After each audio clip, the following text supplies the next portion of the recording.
All right, we're waiting. Mr. Lord? All right, sir. I'm good. Good afternoon and welcome to the Space Coast Transportation Planning Organization.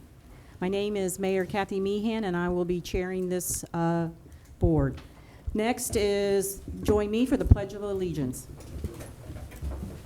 I pledge allegiance to the flag of the United States of America and to the republic for which it stands, one nation under God, indivisible, with liberty and justice for all.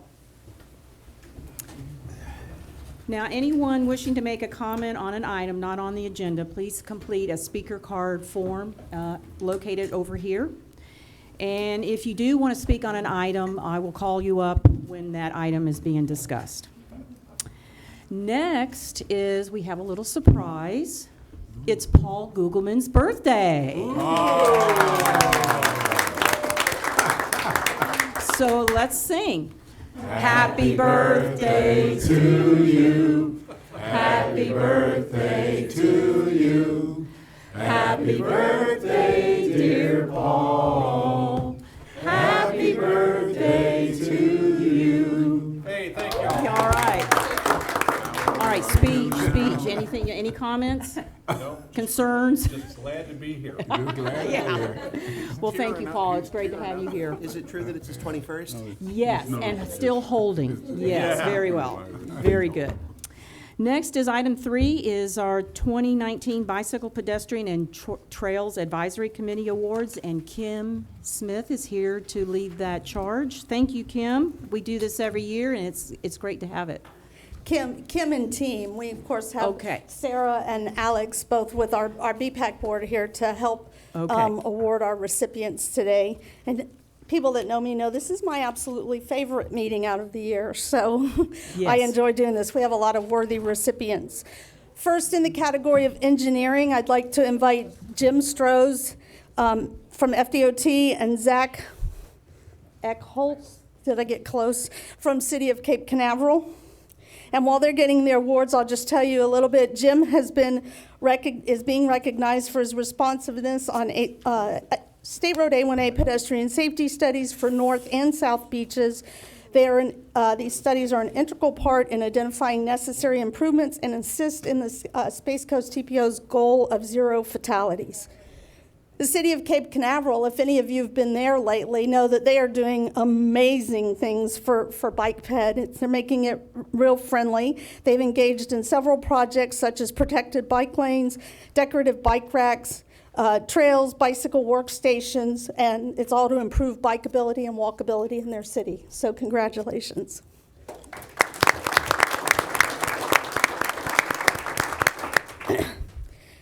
Next, in the category of encouragement, I would like to invite Brenda Young from FDOT and Terry and Scott from Space Coast Area Transit forward. Brenda has been involved with the TPO in our outreach efforts for a while now. She was instrumental in helping with the State Road A1A RRFB pop-up events, and she has worked with incredible enthusiasm to provide resources and support to improve conditions for vulnerable road users. Space Coast Area Transit has been an annual supporter and also extremely valuable supporter of our annual Mobility Week activities, providing resources and little goodies and doing a ride with Jim Day and been very active in that program. So we appreciate them for that. Thank you. Congratulations. In the area of enforcement, I'd like to invite Matt Jankowski from the Indian Harbor Beach Police Department forward. Sergeant Jankowski has been involved with doing bicycle safety rodeos. He routinely calls me and asks for helmets to make sure the students and kids in his city are wearing helmets and doing what they're supposed to. And I think we have a pending rodeo coming up, so he's always busy helping with bike safety, so congratulations. All right. In the category of education, I'd like to invite Andrew Hansen from Atlantis Elementary Andy has been a long-term supporter and participant in our bike ed program. He gets the trailer, he does the program in his school, and he also is very active in making sure that all of the students are wearing helmets. And if you follow any of the Brevard School stuff, you see Andy's name pop up event. He's involved in a lot of things, not just bicycle education, so we certainly appreciate him. Congratulations. Yeah. And our, yes, our Lifetime Achievement Award, I didn't see her walk in. I don't know that we'd gotten an RSVP from her. Will go this year to Ginger Twig. I know many of you may have heard from her at one point or time over the years. She's very passionate about rights for bicyclists. She's a local bike shop owner, and she does get out there and really speak for the bicyclists and pedestrians as well in trying to make conditions here in Brevard. She's also a huge supporter, has been awarded before a BPAC award for being a community partner for our bike ed program. So we really appreciate Ginger and her efforts, and we'll make sure that she gets this award at some point. You can receive it Oh, thank you. All right, thank you. All right, thank you, Kim. Very good. Next, we'll move item, it's an action item A, 6A, up to, that will be our next item. 6A. All right, I'm going to handle this one, Madam Chair. Okay. Annually, the Space Coast TPO Governing Board recognizes the TPO board members, TAC, CAC, and BIPTAC members who have maintained an 85% or greater attendance record for the previous 4 years, and they shall receive resolutions for their service. And then we also recognize members that have perfect attendance. So for the 2019 year, I'd like to go over those members here that had perfect attendance. I'm on page 79. And so this item is is really two items. I'd like to give the perfect attendance members certificates. And then the second item, we would ask for approval of 2 resolutions for 2 of our members on the TAC-CAC for achieving 85% or greater attendance over the past 4 years. So the first member I wanted to recognize is Miss Andrea Young. Thank you. And if you would like to.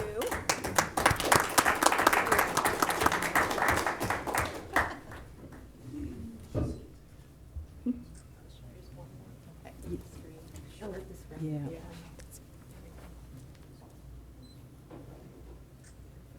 Right, thank you. And then the next item is Mr. Walt Johnson.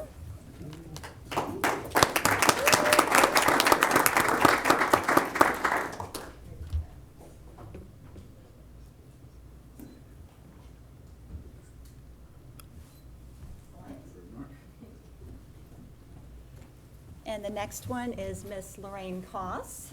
All right.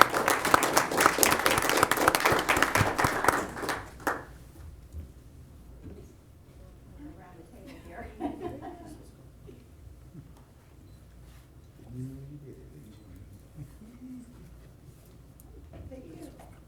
And of course, Miss Yvonne Minus.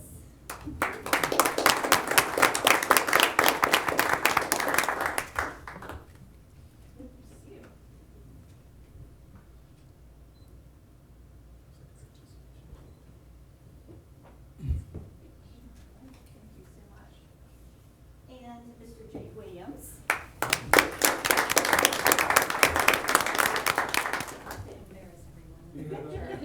This is gonna scare you.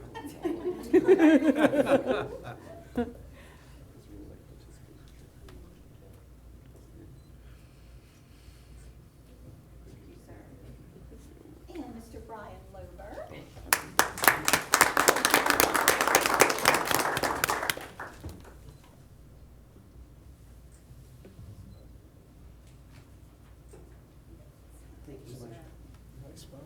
And last but not least, our chair, Ms. Kathy Meehan. Oh, thank you.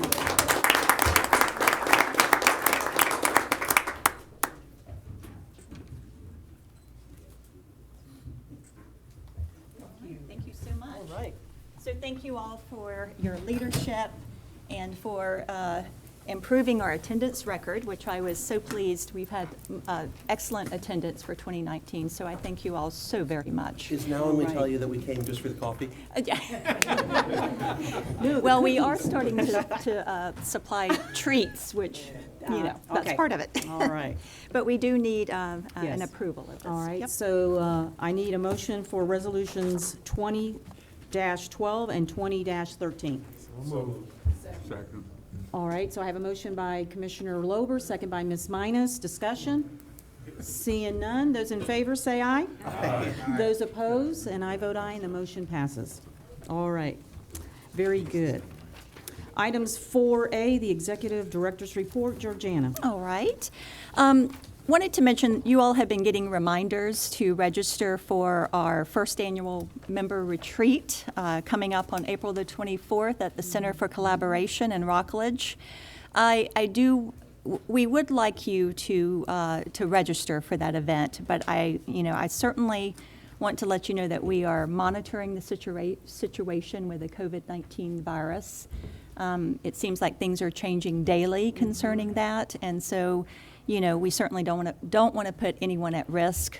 We are expecting, anywhere from 100 to 150 people invited to that retreat, and so we want to be very sensitive to that. So, again, we would love for you to register for it, but we will, if we do cancel it, it will be in plenty of time. So just putting that out there, that we all need to be looking sensitive to that. I know Carl McKiska, the MPOAC director, is polling all of the MPOs to kind of find out, are we still having our meetings? Has this affected your public involvement outreach? And so a lot of our conferences, transportation related, have been canceled. So it's something that we're going to keep our eye on very closely. So just letting you all know that. I also wanted to let you know that I received an update on the FDOT pedestrian improvements along A1A. We had a long conversation, a really good conversation at the last meeting from DOT. Miss Lorene Bobo couldn't be here today, but she did want me to give you an update on the timeline for some of the improvements that she discussed. The advanced flashing beacons that they have proposed to be installed in each direction, indicating that pedestrians, pedestrians, you are coming up on a pedestrian zone, as well as the in-street pedestrian signs, what they call gateway signs. Both of those have been ordered. And so they will let us know as soon as they are installed. So I think that will make a big impact, we hope, along A1A to kind of slow that traffic down. The pedestrian detector signs, which really gives more instruction to the pedestrian as to what to do when they come up to the flashing beacon, is in final design. And they will be ordering and installing those as soon as possible. They had to get special approval for those signage to let the pedestrians know what they need to do. The speed limit reduction, they still need to have a meeting with the municipalities to enter into an agreement for the speed management. So that may be coming a little after. So she just wanted me to share that with you, that's kind of the timeline as of right now. This is the last week of the legislative session. On that Yes, sir. item, I'm a little confused because I read in the paper that they're not changing the yellow flashing lights in the areas that are below 35 miles an hour, I guess. Is that the case? Are you speaking from a legislative standpoint or?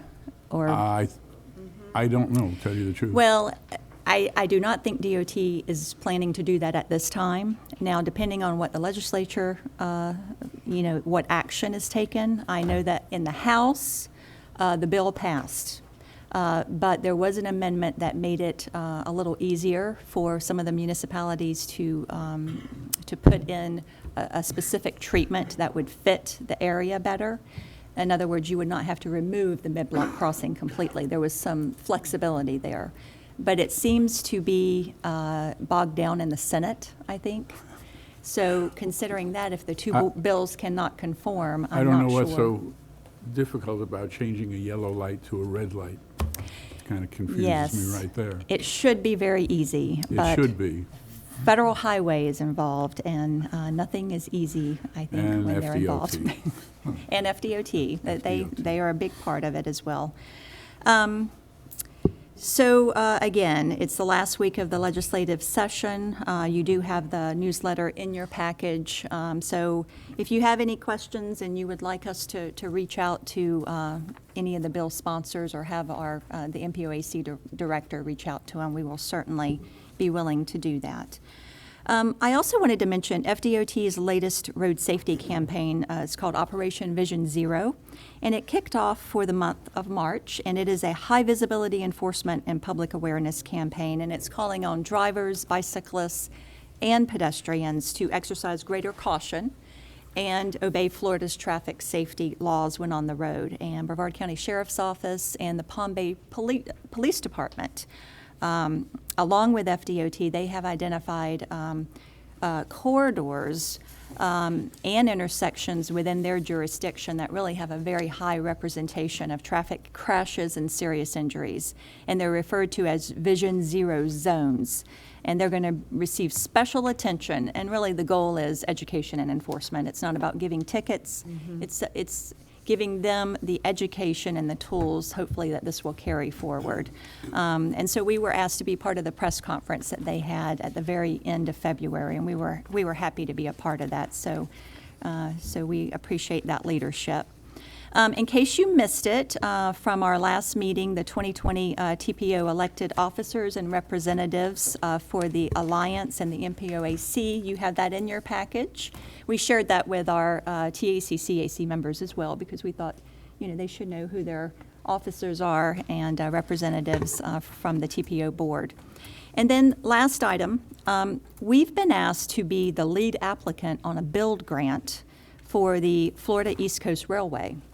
And it's for double tracking it's roughly about a 5-mile single track section that's currently positioned between two double track segments in northern Brevard. And the section begins, I think, just south of Camp Road, north to Titusville. The project will facilitate movement of time-sensitive freight by allowing the trains to pass one another without stopping in a siding, because that's just the little piece that is not double-tracked.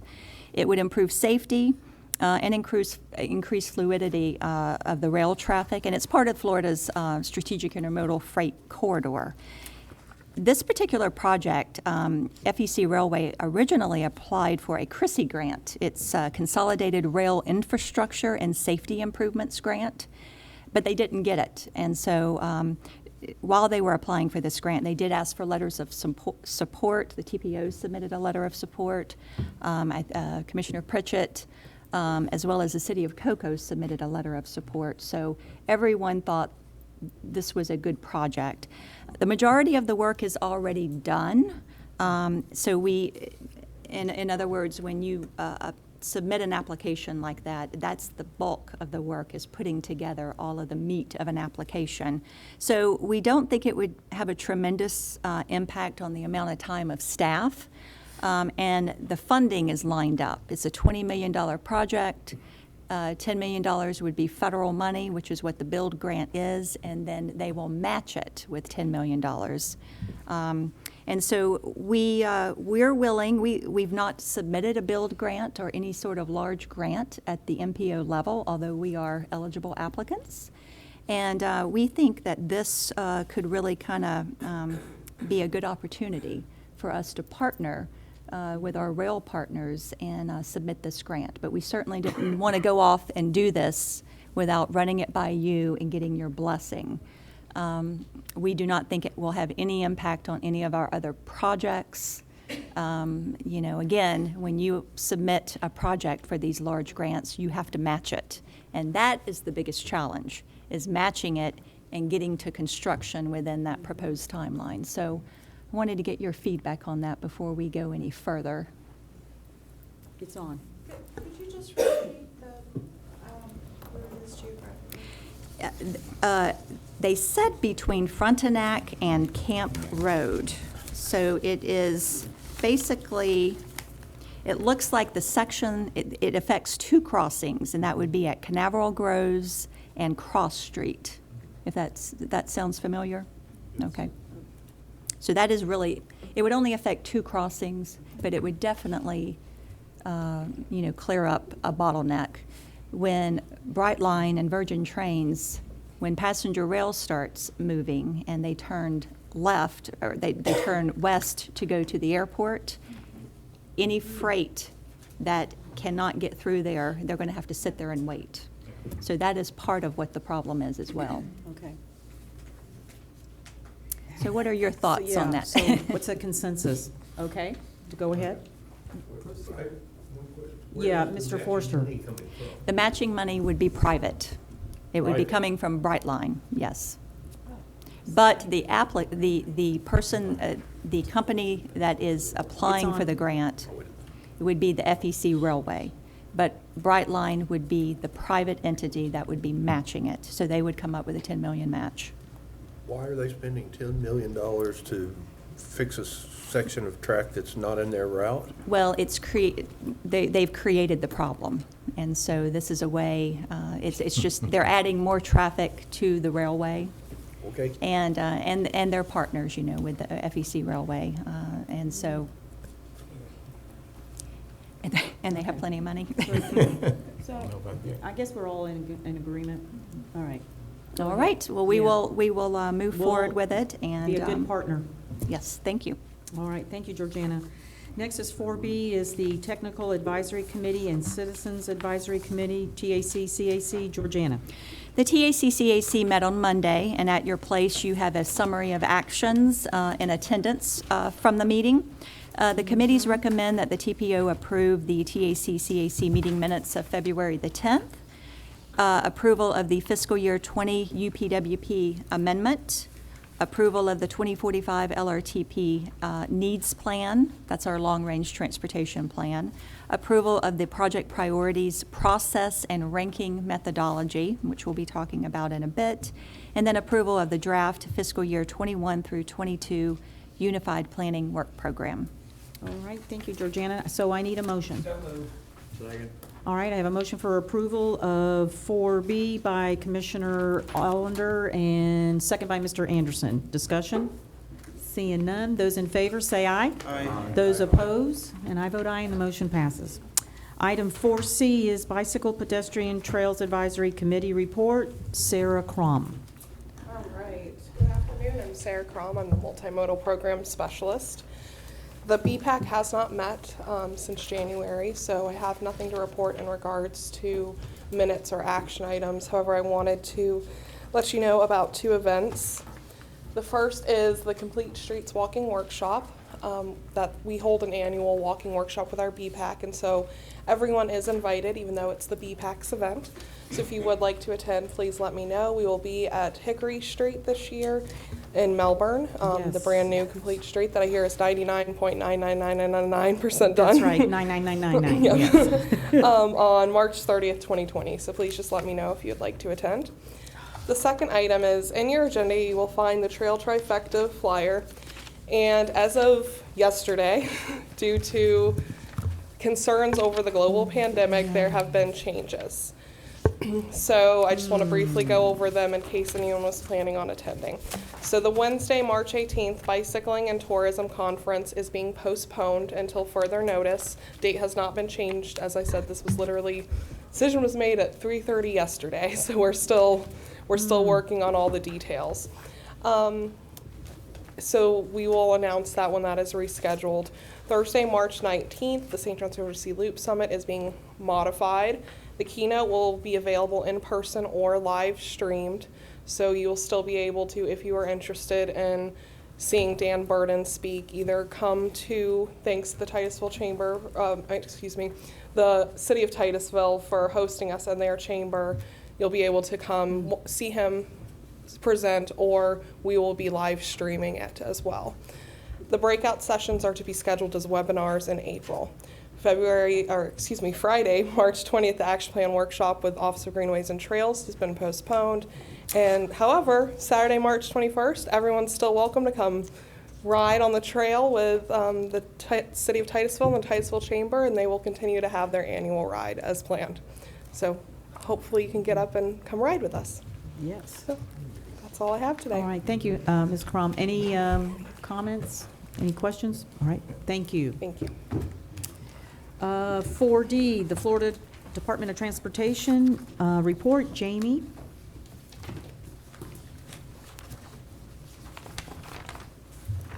Good afternoon. I'm Jamie Kersey with Florida Department of Transportation.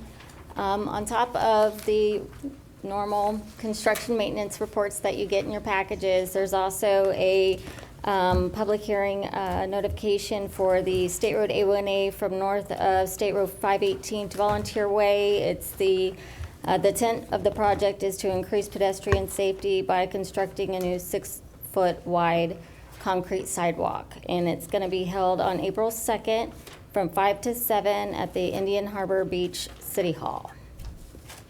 And that's all I have. Okay, so the project, the I-95 interchange at Ellis Road, so I heard it was May, but now I look here, it's possibly in June to open?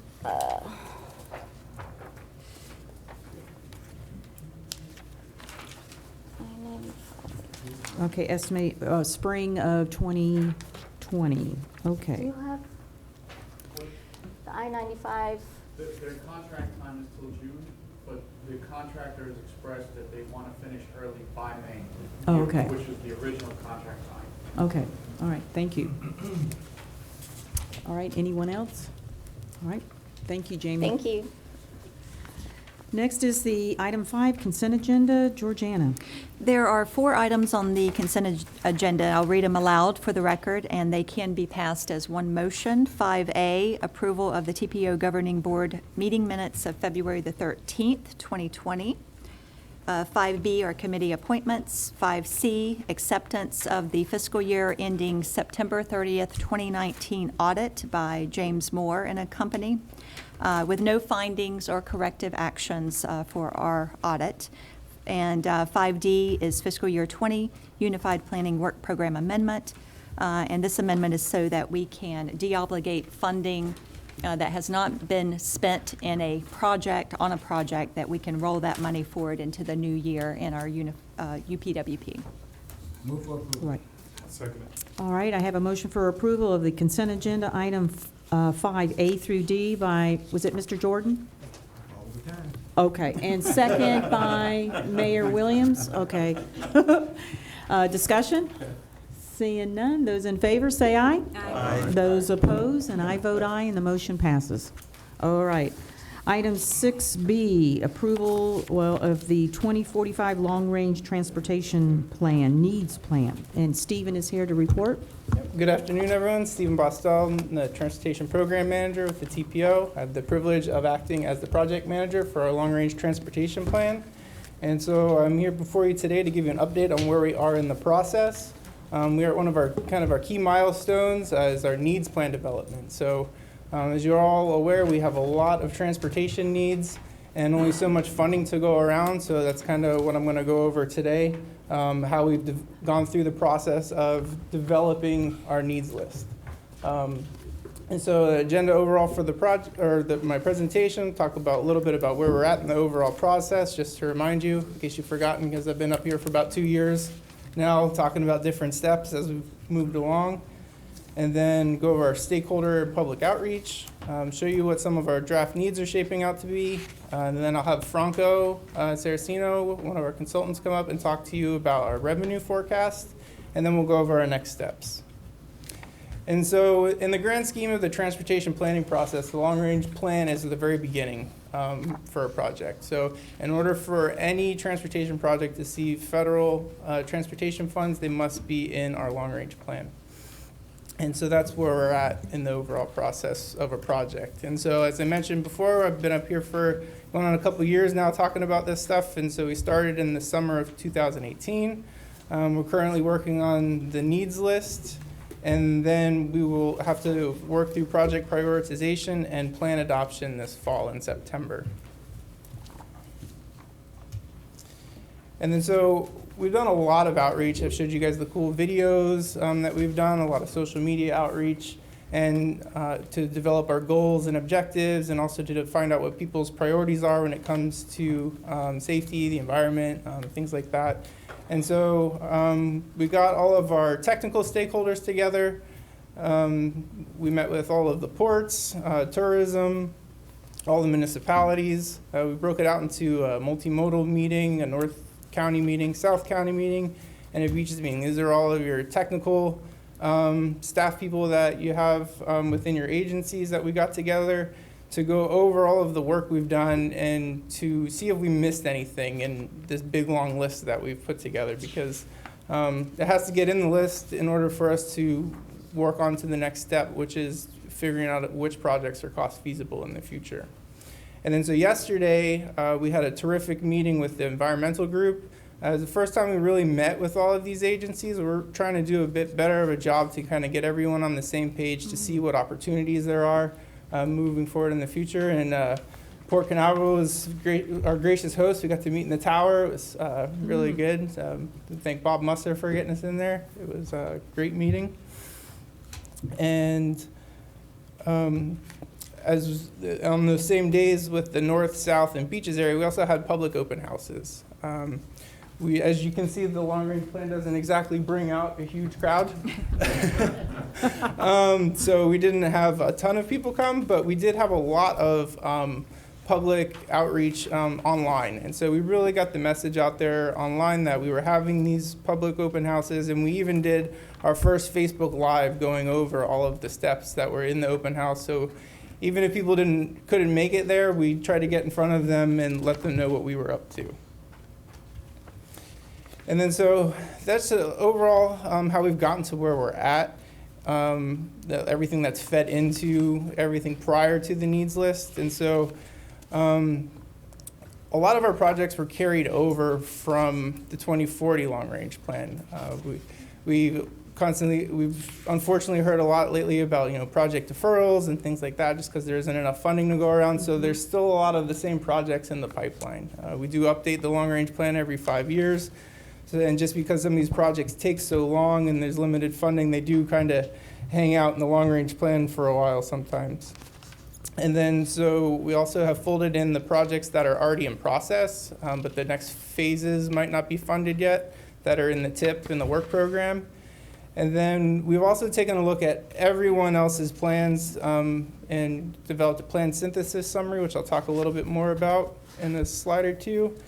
And then we've taken all of that into all of those previous open houses in the public that I've mentioned in the technical committees to see if we missed anything and gotten their input and made adjustments as we've gotten their feedback.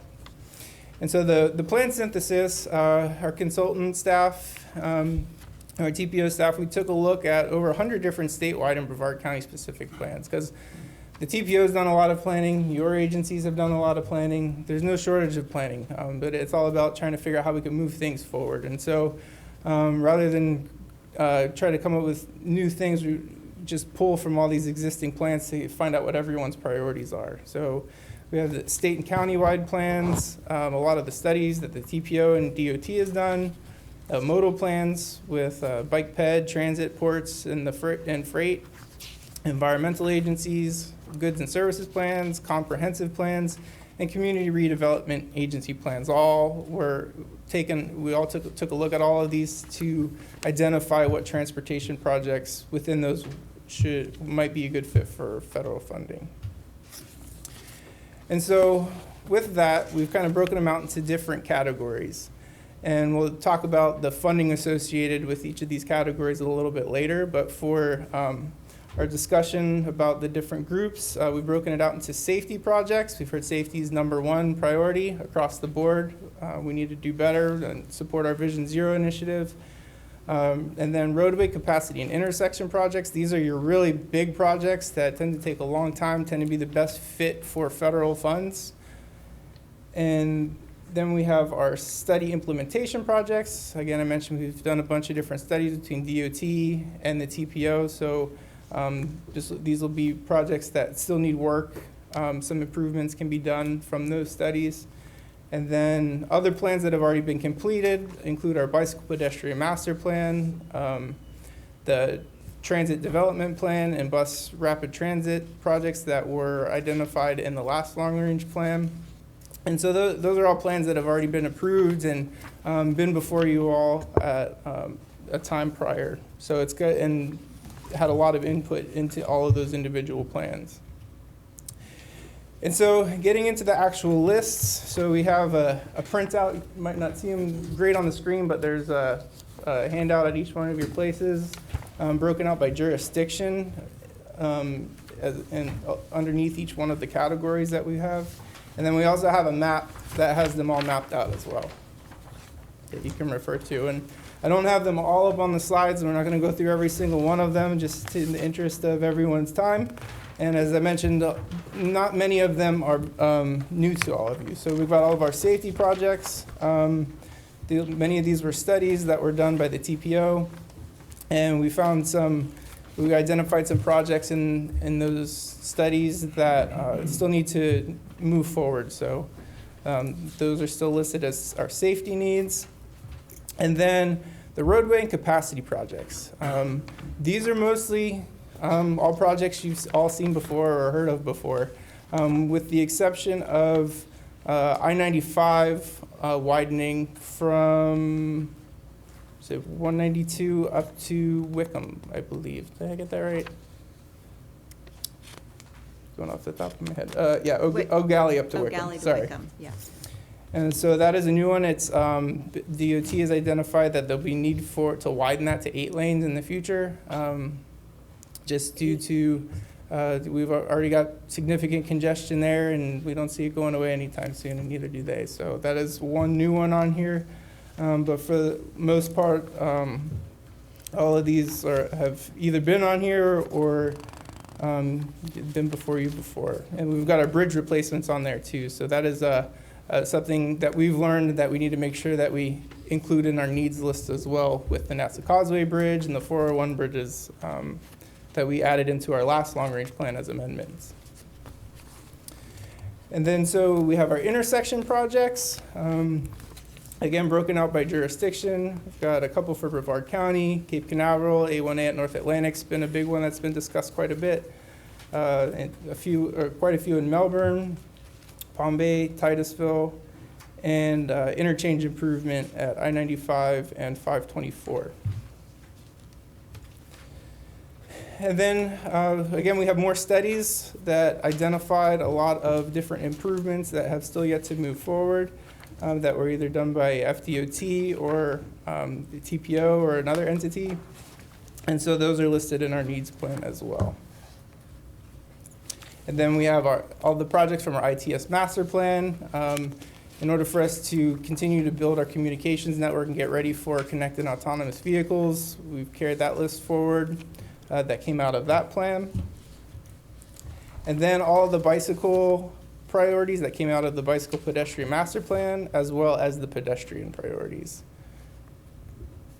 And then we have all of our transit and bus rapid transit needs. And a couple things to note on the map on this one. It doesn't show up too good on the screen, but we have identified where potential intermodal facilities might be for Virgin trains, and how our transit system can interact with Virgin trains and help support that system for all of our users.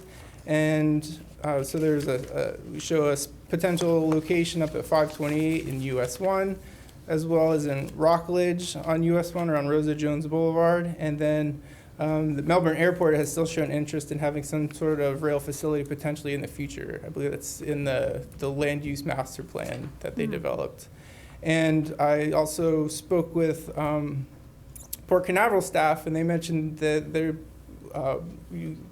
in the Port master plan, there's also an intermodal facility, so we're going to add that to the map as well, to potentially with the different interaction with the potential transit modes out there in the future to support the cruise and tourism. And then, so that was a really long list. And so, unfortunately, we don't have enough funding to go around. And so we do have to, the long-range plan is largely a financial exercise. So now that we've identified all of these projects and our needs, we have to go through and see which ones are financially feasible given our future revenue forecasts. And to go a little bit deeper into that, I'm going to have Franco come up and give an overview of the revenue forecast. Thanks, Stephen. My name is Franco Saracino. Good afternoon. With Kittleson and Associates. So as Stephen mentioned, the ultimate requirement, federal requirement for LRTP is to develop a cost feasible plan. What that means is that we weigh our prioritized improvements against what we expect to be available revenues between now and 2045 and do a balancing exercise to see what we can afford. In terms of those projections, state and federal dollars, projections are provided to us by the Florida Department of Transportation, and I'll go over those in just a moment. Local revenue projections, we projected similarly to the way that FDOT did theirs. And we also took a look at potential new revenue sources, because as Stephen also mentioned, there's never enough money to do what we need to do. So it's always good to do a what-if scenario and to see if we had these additional revenues, this is what we could accomplish. So starting with the state and federal revenues, they're provided to us by the department in 4 broad categories. These aren't technically revenue sources. These are programs to which those revenues are allocated and provided to MPOs and TPOs. So there's 4 broad categories. The first is strategic intermodal system, and they're arranged on this graphic in terms of the level of flexibility we have to allocate those dollars to different improvement types. SIS is the least flexible because whereas the department does coordinate with the locals and TPOs and so forth, the decision and the cost feasible plan for the SIS is actually done in Tallahassee in coordination with the local district. The next program is other roadways and right-of-way, other referring to roadways, other state highways other than SIS facilities. And this is quite a bit more flexible. We have the option of allocating those dollars as we see fit in the LRTP, and we can even flex 10% of those dollars to local roadways as needed. The third is the TMA program, Transportation Management Area, also known as the SU program. And we have full flexibility with these dollars. The TPO can do whatever they want with these dollars, whether it's studies or improving roadways or sidewalks or what have you. And finally, the transportation alternatives and transit programs, also flexible sources for the TPO to allocate. So switching over to local revenue programs, I've broken this up into 3 broad categories. The first is state distributed fuel taxes. These are fuel taxes that are collected by the state and distributed to counties based on population, area, and also revenue that came from those counties, retail revenue that came from those counties. That is, the next one is local option fuel taxes. These are taxes passed here by local referendum.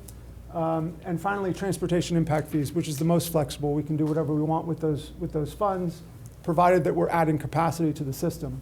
The reason I've put the fuel taxes on a less flexible footing in this graphic is that a portion of those funds are automatically allocated to debt service, right? Because we have bonds on these revenue sources. And so, for example, of the local option fuel taxes, 11% come off the top to cover debt service, and for the state fuel taxes, it's 1%. So this gives you a snapshot in terms of those 2 broad categories of revenues, revenue forecasts. Apologize for the numbers at the top of that left bar. So in terms of the state and federal programs, the total forecast is about $3.4 billion. This is in year of expenditure terms, so adjusted for inflation based on the year that those revenues come in. About 50% of that money is allocated to the SIS. So that's about $1.6 billion automatically goes to improving SIS facilities.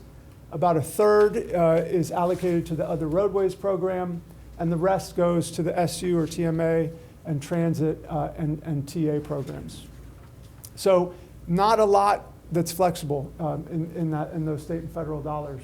In terms of the local revenue sources, it's about half, a little less than half of the state and federal, made up of the impact fees, which covers about half of those funds. The rest is the local option fuel taxes and the state distributed fuel taxes. But you'll notice we drew a red box around those fuel tax portions of that bar, signifying that those funds are committed or should be reserved for operation and maintenance needs. As I'm sure you all remember, about 6 years ago, the Blue Ribbon Task Force found that there was a pretty significant deficit in the funds available to maintain our existing system. And the $800 million for the planned period probably does not even cover that deficit. So that also limits the flexibility of what we can do with those funds. So as I said, we also took a look at potential new revenue sources in 2 categories. The first is a sales surtax. The county has the option of passing either a half penny or a full penny sales surtax for transportation infrastructure. The half penny yields $1.2 billion, so almost equivalent to the local the revenues that are generated locally here in Brevard County. A full penny generates $2.3 billion, almost equivalent to the total state and federal funds available between now and 2045 for transportation. So these are big numbers with a big impact. The other program is the local option fuel taxes, and Stephen will talk a little bit more about this on the next slide, but there's essentially 6 cents left on the table that the county is not levying in terms of local option fuel taxes, and it's about $315 million. So somewhere anywhere between $1.5 and $2.6 billion that could be added to the program with just these revenue sources. So I'll let Stephen talk a little bit more about the fuel tax. Before All right. he goes Yeah, on, I Mr. did Jordan. About the previous Sure. slide, and go back to it. Because you said the county can levy these taxes, right? But do they need a supermajority, or do we have to vote on it? Yeah, I think for the sales surtax, they have to be passed by referendum. For the local option fuel taxes, there's the option of either majority plus 1 commission vote or a referendum to pass to levy those taxes. Okay, thank you. Sure. Thanks, Franco. And we understand that, additional fuel taxes and everything have never been popular in the past. But we're getting to the point where I mentioned before, we have the same projects sitting there for quite a long time. So costs are going up in all aspects of transportation projects, materials, real estate for right-of-way. So we wanted to really take a look at how you all might be able to start moving things forward and present options. And so when we move forward through the process and develop our cost feasible plan with those federal and state revenues that we have projected, we're probably going to get a pretty short list of projects. And then so we're going to run a couple other scenarios that if a couple of those either sales tax or local option taxes were implemented, that list could get a bit longer and we could get some projects done quicker. And this is an interesting map that was given or shown at the MPOAC Alliance. And it shows, just an overview of the different counties in the state of Florida, all 67. And of the 67, only 12 are currently collecting that 6 cents. And that's where Brevard is. That's the minimum amount. And so there's an additional 6 cents total that we've kind of left on the table and really kind of has a sunset date because cars are more fuel efficient and it's only going to be around for a short while as an opportunity because the federal government's looking at different transportation funding solutions and as I mentioned, we have more fuel-efficient vehicles, more electric vehicles on the roadway.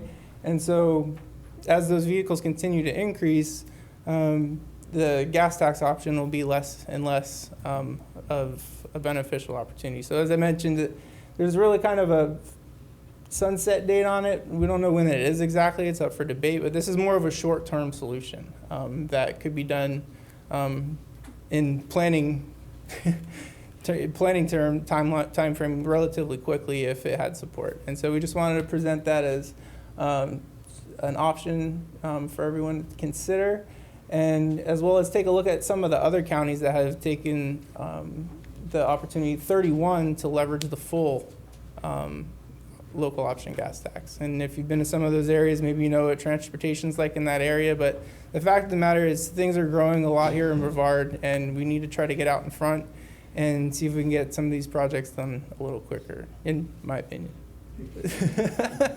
I'm sure you would all like to get them done quicker, too. Oh, yes. All right. And then, so with all of those different projects and everything that we mentioned, we feel like it makes the most sense to use the local funding sources and the state funding sources for like the big roadway and intersection projects, because those are the ones that take the longest and that have the most strings attached, so it makes sense to keep the federal funding on those big projects. And so we utilize local and state funding to set aside into what we like to call a boxed funds category. So those are all those other plans that I mentioned to you, that other studies and everyone has already worked on. So for like the bike ped master plan, the ITS projects, transit operations and maintenance, the study implementation projects and safety projects. We won't necessarily go and come up with a cost estimate for all of those projects, but we'll come up with a percentage to set aside for each 5-year period in the long-range plan out to 2045 to go towards those programs. And then so our next steps is our cost feasible plan development. So we are working internally to come up with the methodology that we will work through to kind of come up with the first cut of priorities and how we will go through and assign the revenue forecast to the projects. And we will bring that methodology back before you in May, most likely. And we will then have our draft cost feasible plan posted for public comment by June 17th, which also coincides with our TPO open house. And then we will present before you all the draft cost feasible plan itself. And then another thing we'll be working on around that time is our local implementation guide development. I think I might have mentioned this to everyone before, is we're going to come up with specific actions for each one of your agencies to take after the plan is adopted. So rather than just adopt our plan and put it on the shelf, we want to come up with some actionable items for you and your staff to take to try to move some things forward, whether it be different land use policies or transportation projects, connected vehicle initiatives, things like that. We really want you to take away some actionable items from this. And then, as I mentioned before, we'll be before you in the fall again, so you'll be sick of me by the end of the year, if you're not already, and for adoption of the long-range plan. Okay. And with that, I'd be happy to answer any questions. All right. Any questions? And we are Yeah. asking for approval of the needs list. needs Okay. plan. All right, Andrea? My question is for Franco. Back on the slide where I think you show the possible funds out there, whether it's a half penny or a full penny, up to 2.6 billion. And of course, as Steve just said, there are fewer and fewer people paying the actual gas tax with all the other hybrid cars and things that we have. So Steve also said that this is a short-term cure. Have you, in your plan, looked long-term as to where will we get that 2.6 billion after we have fewer people paying the tax? Yeah, I mean, I think that logic is very important to consider in terms of, electric vehicles and less vehicle miles traveled and so forth. That impacts our fuel taxes. And by the way, we did build in a factor into these forecasts to account for that, right? So this considers that trend and that phenomenon. But it only applies to the local option fuel taxes, which is only 300 million of these potential sources. The sales surtax has nothing to do with fuel. It's a sales tax. So the 1.2 or 2.3 billion would be unaffected by that trend. And I do have one more thing to add. So Laura's going to talk about our UPWP in two presentations. And she's going to talk about a revenue study that we're going to take a look at as a whole and look, because it's a national issue. And so it's something that we want to work with other agencies on to find out what our options are. And so Laura will talk about that study that we want to do a little bit more. All right. Mr. Williams?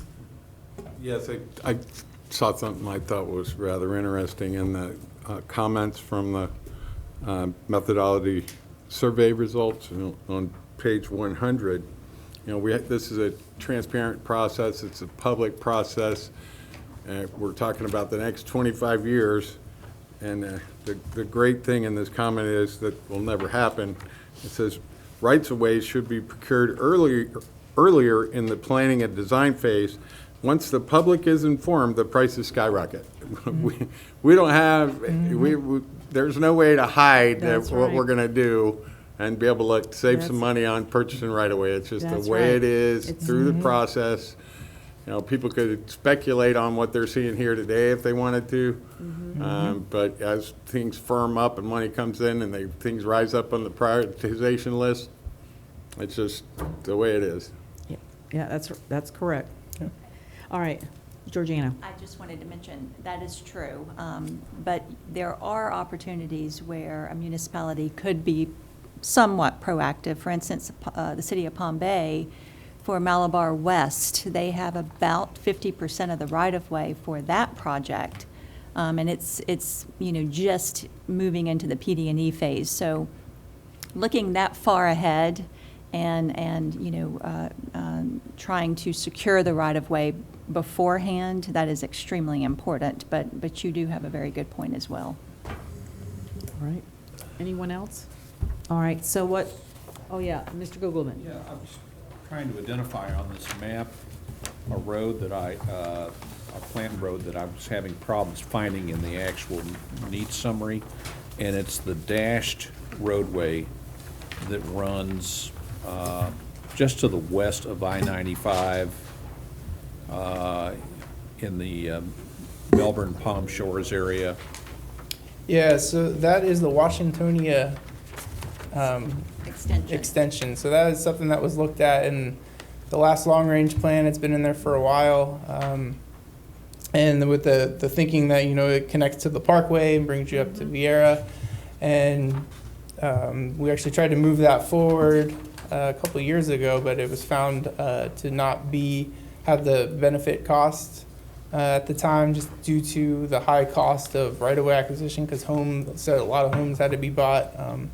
But we still wanted to leave it on the table for analysis, since we're talking all the way out to 2045. But is it actually included in here? Yes, it is in the needs plan. It should be, and if Yes. it's not on It there, we is. need to make sure it's in the table. Um, Yeah, it's under, it's the last one on the second page, or second to last on the second page, St. John's Heritage Parkway, Washingtonia Washingtonia Extension, I see Extension. that. Yep. That's an important project. We definitely want to make sure that that stays in the needs plan. It wasn't ripe at the time when they looked and tried to develop a purpose and need for the project, and the impacts far exceeded the amount of traffic that it was going to be taking off the state roads. And then it goes westward to Osceola County. And that is the future east-west corridors that, kind of identified part of the governor's Right. plan. So that absolutely, now that's further out, much further than the 2045 long-range plan, but identifying those future east-west corridors is going to be extremely important for Brevard. Yeah, that's one of those ones where it's definitely going to be a need in the future, but might not make the cost feasible cut this time It will around. not make the cost feasible. But it's getting it on the map and starting the conversation is the first step. All right. Anyone else? Yeah. Yeah, Mr. Jordan. Yes. First, even if you did have the half cent or the penny, would that cover everything that you wanted to do? I'm not sure, but probably not, just because it never seems like there's enough. But once we get into digging a little deeper into our analysis, we'll have those different scenarios, and we'll be able to answer that a little bit better. Okay. I heard what you said, and I started snickering a little bit because, first of all, I don't plan to run for anything else again in my life. Okay, so I can say this with a clean heart. I just don't think that if we don't divide up the projects in a way that municipalities would get their portion, for us to even think about going for an increase in the sales tax is going to work, because every participant citizen would certainly want to know where their money is going. Sure. And if they find, like in Titusville, we find that most of the money is going to go in the central or the south, we're not going to vote for it. I can say that with a surety for sure. I understand all the projects you have, and it's just going to continue and continue. But I'm not sure if anyone has a taste to try to increase anything. I've been here a long time, and the citizens have never wanted to increase anything, even though the roads and everything is deteriorating for sure. Well, and another thing too that I kind of left out of the conversation with the fuel tax is how many visitors we have and how much they contribute to the local economy. And by not having that full gas tax levy, we're essentially leaving funds on the table, just from the visitors that we have. And so we're missing out on a big match from all of our tourism industry, as well as with the sales tax, if that was something that moved forward. And I mentioned as well, too, that we will be looking at other options. These certainly aren't the only ones. And Laura will talk a little bit more about the revenue study that we anticipate doing in the coming years. All right. And if I may add to that, both the existing local option fuel taxes as well as any future sales surtax is divvied up amongst the municipalities and the county. For example, I didn't mention this, I should have. The 1 to 6 cent local option fuel tax that is currently levied in Brevard County is broken up about 30% to the county and 70% to the municipalities. And the numbers that we have reflected here don't count the municipal dollars, just because we're doing a long-range plan for the entire county. We're not accounting for every nook and cranny of O&M needs and local road improvements in every municipality. But certainly, any of these local option taxes would be split between the county and the municipalities. All right. Thank you, Franco. So, Steve, you need a motion to accept the 2045 long-range transportation plan needs, correct? Yes, please. All right, so I need a motion. Second. All right, I have a motion for approval of the 2045 long-range transportation plan needs by Commissioner Allender and second by Commissioner Lover. Discussion? Seeing none, those in favor say aye. Aye. Those opposed, and I vote aye, and the motion passes. Thank you. Thank you, Steve. Item 6C is the project priority process and ranking methodology. Sarah Crum. All right. So for over 6 months now, we've been working behind the scenes, as well as also you guys received a survey, which I'll talk about in a little bit, in regards to a project prioritization methodology. So at this time, we've gone through a process I'll go over, and just would like to seek your approval of what we've come up with. So in regards to where this kind of fits into the planning process, as Steve just talked about the long-range transportation plan, and that's the overarching big plan for our planning area. However, then in order to bridge the gap between the long-range transportation plan and the transportation improvement plan, which is where the projects are actually implemented and moving forward, we have to have this step in the middle of project priorities. And essentially what that is where municipalities choose to submit a project vying for the federal funding or state funding available. So we wanted to create a methodology to help us prioritize the various projects. And we did this for several reasons, the biggest one being that we wanted to ensure that the projects are addressing the requirements and goals that we are required to address, as well as also the direction that we've received from our boards and committees.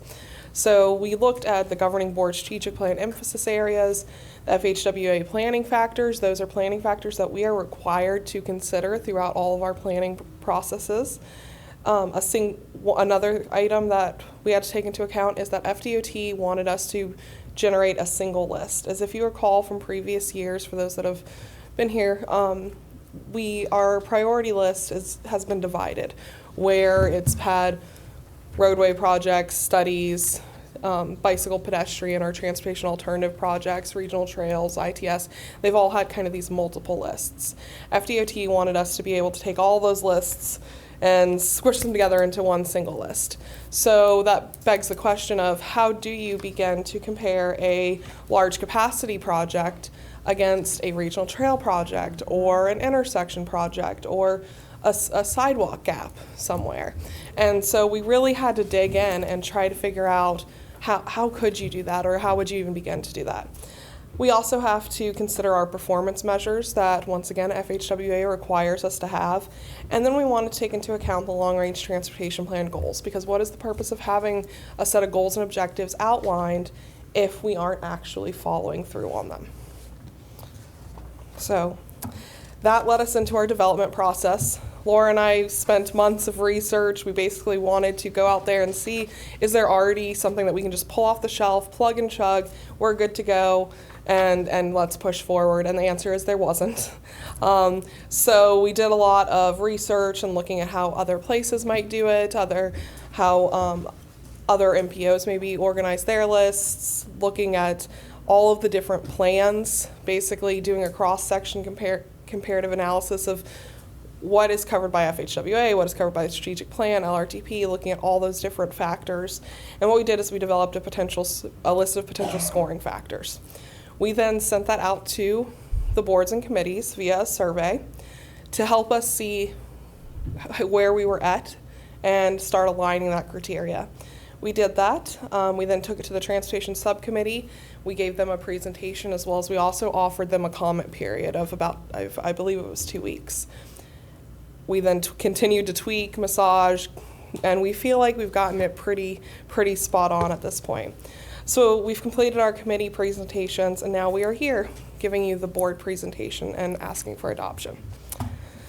So moving forward, looking at our survey results, I'm not going to go over each and every single question we went over, but I did provide you the full report on page 96. The two that I wanted to bring up was one, the participants. So basically we had 2 board members that participated in the survey, and I'd just like to say thank you for that. 13 Citizen Advisory Committee members, 6 Bicycle Pedestrian Trail Advisory Committee members, and 15 Technical Advisory Committee members. We also had, in that survey, we had the emphasis areas of the board strategic plan plus multimodal ranked. And the way it came out is, and I don't think it was any surprise to anyone, was safety was the #1 priority. Next, linking transportation, land use, multimodal, sustainability and resiliency, and finally innovation. I don't think these were surprises. The way we intended to use this data was to rank within, to help weight within our project methodology. However, what we found is when we started playing with weights and such, it really didn't pull anything, change anything.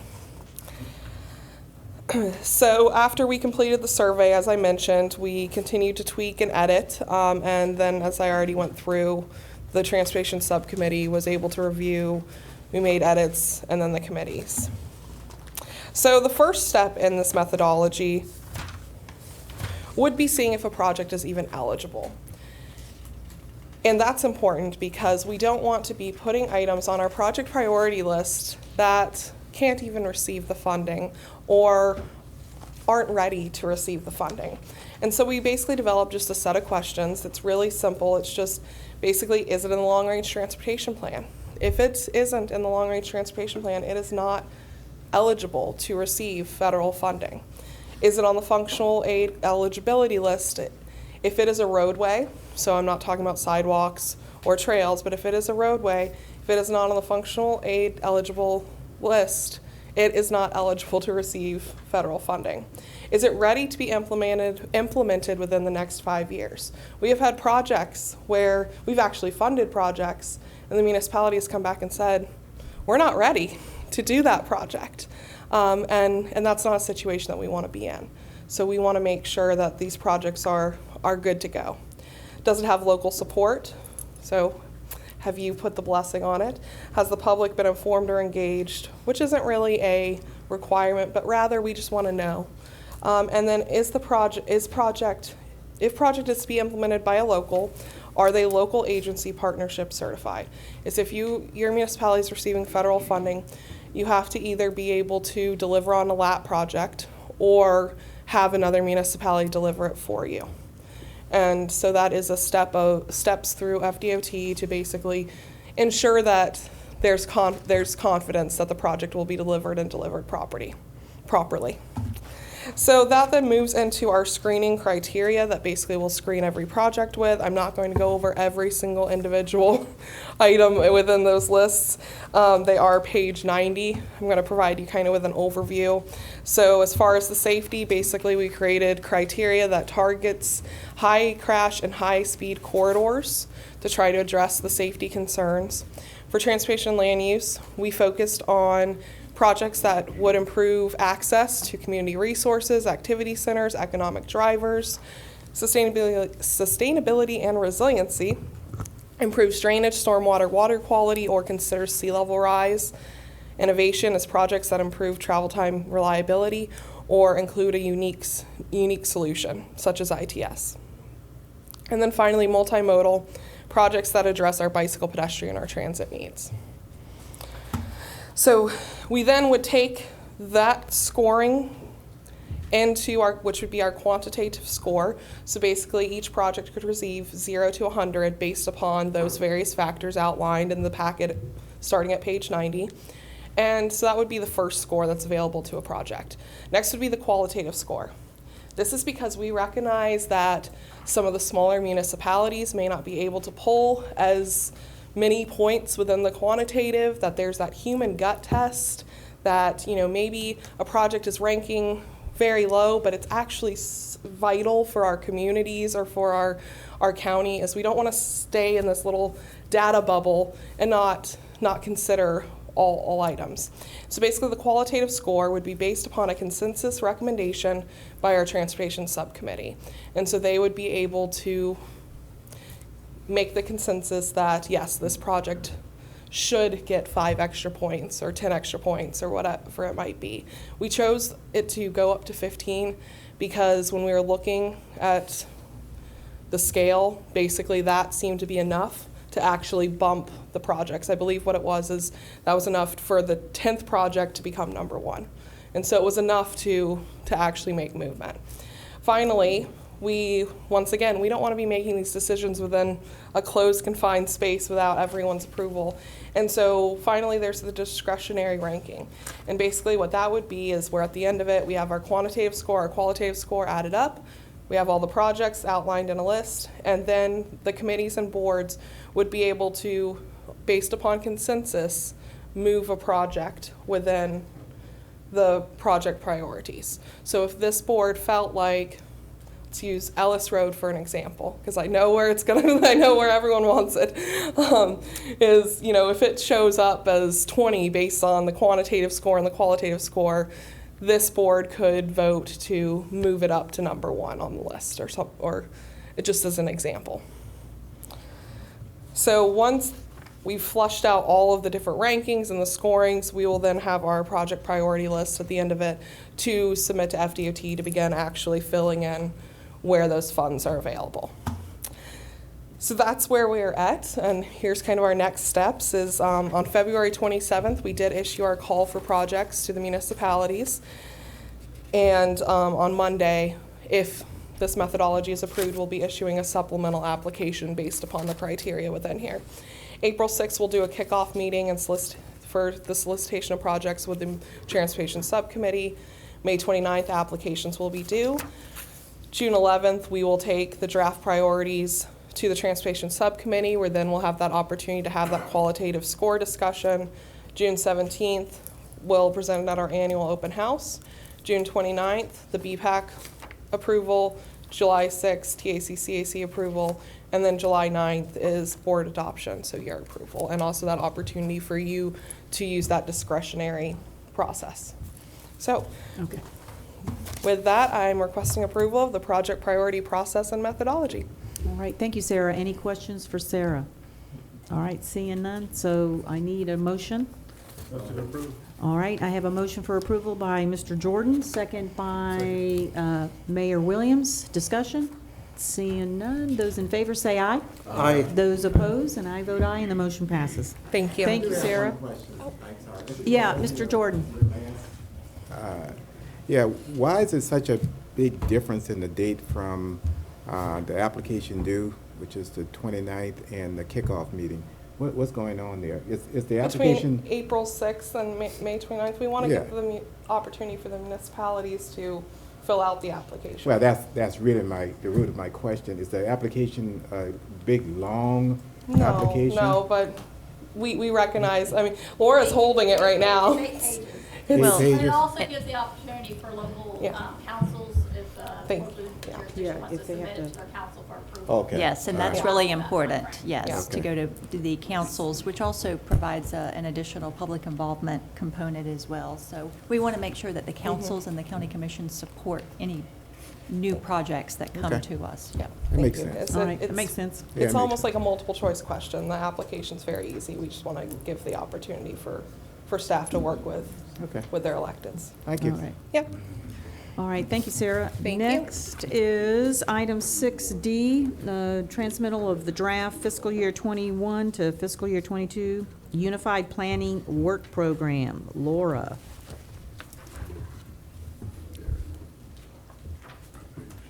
Good afternoon. I'm Laura afternoon. Carter, the Assistant Director of the Space Coast TPO. This afternoon, what I'll be presenting is basically a program-based budget. It is not a line item budget that is typically presented. That will be coming to you in July. Our operating budget is, as we call it, is based upon this Unified Planning Work Program that I will be presenting this afternoon. In your agenda package, mine unfortunately did not have page numbers, but under Mine- this mine item, didn't either. you will find a little bit more of a detailed, and the document itself, which will be posted tomorrow and available for download, has even a lot more detail, but it's not that thick. It's only 70 pages if you want something to read in the evening. So the Unified Planning Work Program is a biannual product. It runs from July 1st of this year to June 30th of 2022, which is a 2-year period. It is one of our 3 required products. Earlier you heard one of them was our long-range transportation plan. Sarah presented on the project priorities, which feeds into our second required document, which is our transportation improvement program. And this is our 3rd required product that MPOs must produce, a Unified Planning Work Program. The funds that are identified in here are our planning grant funds. They are only to be used for planning of transportation. We cannot take these funds and build roadways. We cannot use them for design or any other phases. It is just for the planning phase and the support of MPOs. The schedule is running from March 13th, which is tomorrow. I will be posting the draft and transmitting it to our required reviewing agencies and all for the public to review it. They'll have at least a 30-day period. So on April 15th, I'm asking for all comments to be received.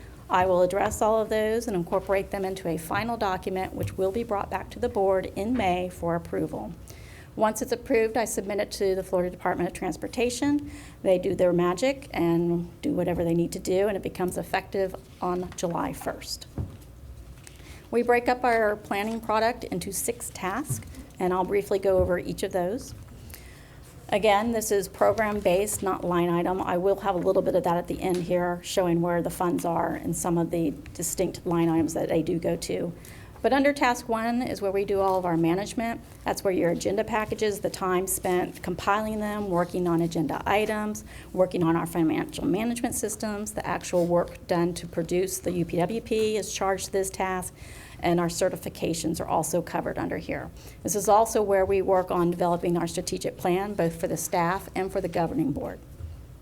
The second task is where we monitor. This is where all the data is analyzed and the collection of that data. We have a robust traffic count program that anybody in the central and Merritt Island areas, if you've been driving around lately, maybe in District 2, Commissioner Lover, those hoses out there have been the Space Coast TPOs. We use those to monitor the trends in the county and see where congestion is occurring, and that is some of the data that is actually used as part of the project priority process you were just presented to determine if we're meeting the needs of the community and making our system consistent and as reliable as possible. Other items in here are surveys and the maintenance of our geographic information system data sets. Also under here, I don't think it's mentioned here, but the census that is occurring now or is getting ready to start and being collected, that data will be coming out over the next couple of years.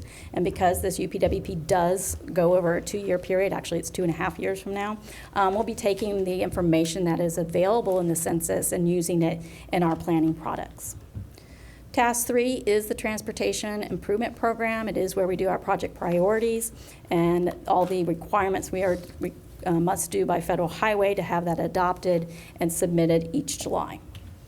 The next one is where we plan. This is the one where Stephen was kind of mentioning, where we'll be currently completing on the left-hand side our safe routes analysis. That'll be coming to you in September. Those are analysis of some schools in the Melbourne and Palm Bay areas and the identification of needs around those schools to make them safer for students to travel to and from school.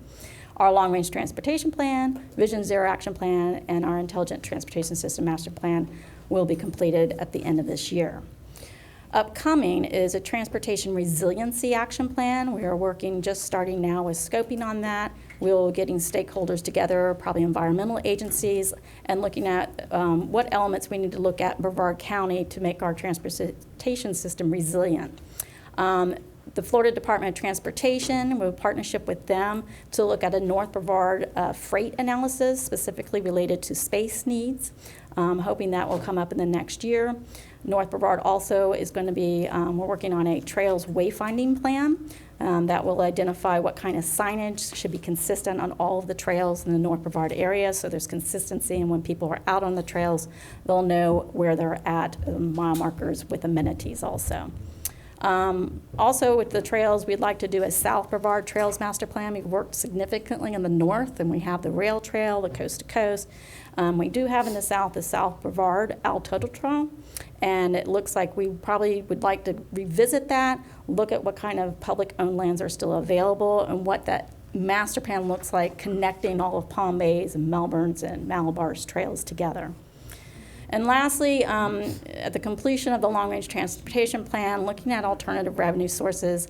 I don't really want to go into the details today because this is just our operating and program budget, but conducting an analysis not only for near-term but long-term, possibly with the state's assistance if the state does look at it. This is a federal issue where our long-term gas tax revenues are not going to be available long-term to support our transportation system. Short-term option gas tax, impact fees, there are some other things that are out there that we might be able to do in the next 5-10 years. But when you're looking out long range, 2030, 2040, there's going to be a tipping point when your electric vehicles and our alternative fuels are out there and gas taxes are no longer going to be supporting your transportation needs. So there'll be more to come with that. That's a hot topic coming up, and I look forward to working with everyone on what that might look like. From Task 4, where we plan everything, once you plan it, you need to implement it. We have found over the years that it's very good of us to actually follow through. Just because we have a plan, we identify a project, put it out there. It helps if we work with this agency and this board here and make sure that what we identified in the plan actually gets implemented and doesn't get changed over time. And here's just a general, we've got Ellis, we've got 524, US 192 in Hollywood. That one is actually funded fully through construction. Yay, finally. I feel like that's been around forever. The Heritage Parkway interchanges will be coming online, and working with different agencies on their local projects, like Brevard County is doing the Causeway overpass, over the FEC Railroad along there at Pineda and Wickham Roads. And then, of course, implementing the projects identified in all of our master plans that we develop. Lastly, we have engagement with the community. It's very important that we are transparent and let the community know and get their feedback that we're doing what they are needing for their livelihood. So we've kind of broken this up into two programs: public engagement, where we have our outreach with social media, we do our community presentations, we have e-newsletters, our website, etc. The other area is our transportation safety education program. This is where Kim comes up a lot of times, and she's always very supportive, has a very, very robust education program in our elementary schools. We have our walk and bike to school days are in here. But added on here this time will be the implementation of our Vision Zero Education Action Plan. As we've talked before, it's not just planning, it's engineering, it's enforcement, and education are key components to getting us all safer. So those activities will be here also. Where does the money come from? We have a couple of grants, as I mentioned. We have a planning grant, which is labeled PL. We also use SU, our Federal Surface Transportation Funds. There are two brackets I've broken it out into, which is recurring. Those are our traffic counts, our state of the system report, some of our salaries conducting these projects also. The non-recurring are the projects that we do one time or have an end date on them. FTA stands for Federal Transit Administration Grant. That does require a match. It's 80% federal, 10% state, and 10% local. Our local match is provided by Brevard County. Broken up on the expenditure side, we have salaries and benefits, we have contracts, which is where our auditing that we have conducted was on your agenda earlier today. Legal services, we have a lease agreement. We need maintenance of our agreements for our website, for our traffic counts, software licenses, all that's contracted. Consultant services to conduct our long-range transportation plan and those other plans I mentioned under Task 4 are also funded under here. The big difference between fiscal year 21 and 22 is the completion of a lot of those projects that I mentioned earlier are going to be done by the end of this year. So that's why you see this drastic change between the 750,000 down to the 461. So what I'm here today is just asking authorization to transmit the draft Unified Planning Work Program to the reviewing agencies, and I would be happy to answer any questions you may have. Thank you, Laura. Any questions for Laura? Mr. Jordan? What's your name? Laura. Did you practice this presentation before you presented? No. You did a good job. She did an excellent job. Yeah, move for She's approval. good. She's very good. All right, so I have a motion for approval by Mr. Jordan, second by Commissioner Lober. Discussion? Seeing none, those in favor say aye. Aye. Those opposed? And I vote aye, and the motion passes. Very good. Do I have any sign-up sheets for public comments? No? All right, seeing none. Next meeting is going to be May 14th, so we'll see you next month. And I will adjourn this meeting at 2:56. The opinions expressed by any member of the public during any period of public comment do not necessarily reflect the views or opinions of the Board of County Commissioners of Brevard County, Florida, Space Coast Government Television, or the program sponsor, and are solely those of the presenter. The Board of County Commissioners of Brevard County, Florida, Space Coast Government Television, and the program sponsor hereby expressly disclaim any and all responsibility or liability for any defamatory or slanderous statements expressed by any member of the public during any such period.